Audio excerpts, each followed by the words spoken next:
Hi guys, welcome back to another episode of the Spring Fun Show. My name is Aliyah Yomide, and as you already know, I am your host for this show.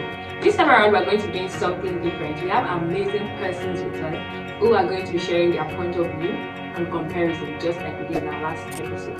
So stay tuned, don't be distracted. And if you are new here, don't forget to subscribe and turn on the notification bell. Hi everyone, my name is Oronga Iretiolua Busayo. Hi everyone, I am Ogwade Salome Adedosu, popularly known as Global Sally, and I feel so happy to be here today. Thank you so much guys for coming to the show. It's such an honor to have you here. I am anticipating all is going to happen, what is going to happen on the show, and I'm sure that anybody that's watching is also anticipating. So you guys stay tuned, don't be distracted. I was in the prayer department in my campus fellowship, I think in 100 level. And we had a prayer meeting in church, an overnight meeting. And my pastor said that he prayed 6 hours. I knew at that point that I didn't have a prayer life. I mean, I was just a normal person that would wake up, go, come. But I didn't have a prayer time for God. But I really wanted to pray that 6 hours prayer. Then one day I just decided that okay, let's try out this 6 hours prayer thing. I started with worship at first, then I was singing. By the time I checked the time, I realized it was just 7 minutes. So I was like 7 minutes. Okay, I said let me continue. Check the time again. It was like 12 minutes. And in my mind I was like I should have done like 30 minutes, 1 hour. I've already like stayed long on this thing now, but no work. In diving into the prayer, I didn't last up 30 minutes, but I was tired. So I just said that. I was tired, so I just said that okay, let's close this chapter.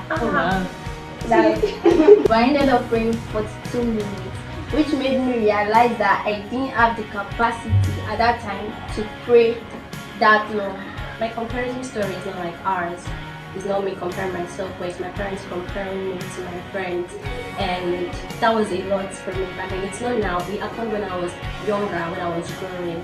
And my parents were constantly comparing me to my friends. I tried to do something, they're like, oh, is this how your friends were doing? Even academically, I have this particular, maybe I have a particular score, and then they're like, oh, is this how your friend will do it? So my parents were growing up, my parents were constantly comparing me to my friends, and it did not even make a good effect on me.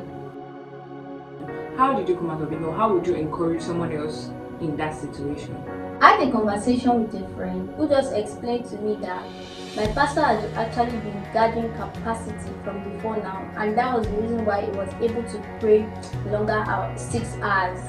So for me, I have to start building capacity from somebody who doesn't even have a prayer life. I have to start from somewhere. So I just realized that was when I really wanted to be consistent with prayer and consistent with God. Yes. And instead of having to want to be like the person, why not learn from the person and see how this person got to this level? Like I said, it was an upbringing, it was where I was brought up, and because of that person became my standard. I was just looking up to her. Is that the right word? She was just the standard. So if I do something, I try to analyze it and I'm like, okay, will this particular person do it this way?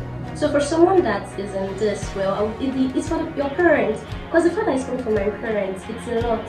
I'm not the one comparing myself in this situation. My parents are the one constantly comparing me, making me feel like I do not know how to do this thing well. I do not know how to do this well. So I was just, I'm about to go there. And one way I was able to have learned is by understanding myself. Yeah, so I would say that as much as they're your parents, you respect them, but then your sanity really matters. So just ensure that you understand yourself, and because the person I was constantly compared to was a male call, or is a male call, and then I'm a sandflex. So how do you expect me to do things opposite temperament? Exactly. So how do you expect me to do things in the same way this person would do it? So it's just a matter of me embracing myself and understanding myself that really helped me. So I would say to someone that is going through this to just embrace yourself and accept yourself regardless of what anybody says. Like our previous episode, we talked on identity, and I really can merge identity and comparison. Yeah. together, because once you know your identity, I feel like it's very hard for someone to tell you that this, why you know like this, why is this person like this. And I feel like even as much as we don't want people to compare us, we should also stop comparing people. People go about saying all sorts of things like you are this person is that, this person is this and that. But I just feel like as we go further, we learn and we go every day, everybody would eventually get better. So this is a cue for you to not compare people and don't allow people compare you. If you have not seen our episode on identity, please go back to it and watch it. Thank you so much, Miss Verity and Mrs. Agumi, for coming to say it's such an honor and a privilege to have you. I really learned a lot and I did more and new understanding on this word comparison. And I'm sure that anybody that's watching it also have gained one or two things. Alright, so this is where we call it a show. Don't forget to subscribe, just like I said, and turn on the notification bell. Thank you. Bye.